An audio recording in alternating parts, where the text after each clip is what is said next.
Hello pen friends, and welcome to another edition of Pen Island. Today we have a very special unboxing because this was a gift sent to me by loyal pen friend and viewer Andrew Beer, also known as Sad Ken on Twitter, and he says this should provide a very entertaining experience for all of us, so let's hope it's true. Opening the lid reveals a very interesting selection of items here.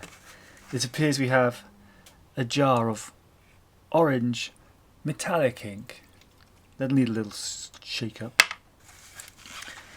a pen rest made out of glass with a lovely flower motif,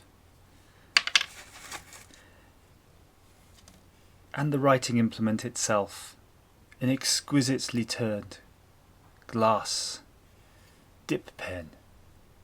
In order to proceed, we will have to select the appropriate parchment to take our prose, and of course YouTube always dictates that we use one of their paper materials for this purpose as per their user license agreement.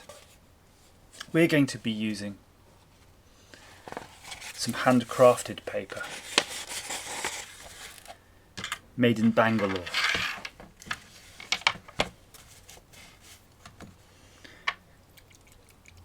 The first step is to mix up the CX made ink. They're giving us 7 millilitres. That should be more than adequate to write a letter to the Queen.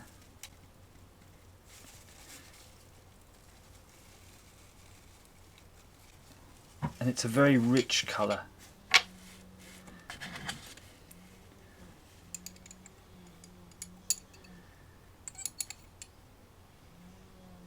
Witness how the spiral flutes take up the ink.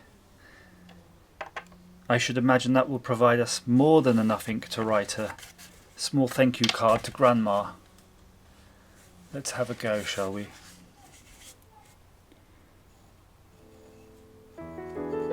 Dear Grandma,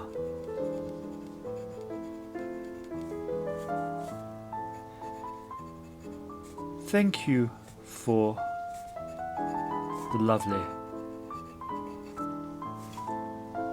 sideboard.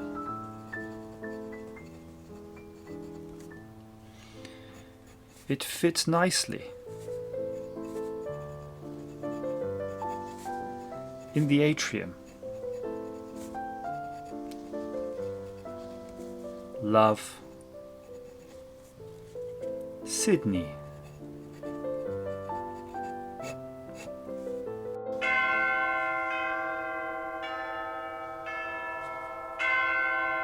In conclusion, I would say this is a very well-weighted pen. Certainly suitable for prose, on parchments and greeting cards. And if you would like to buy one, head towards eBay or Alibaba, or perhaps Amazon Marketplace, where I'll put links down below, and purchase yourself an elegant solution from a bygone era.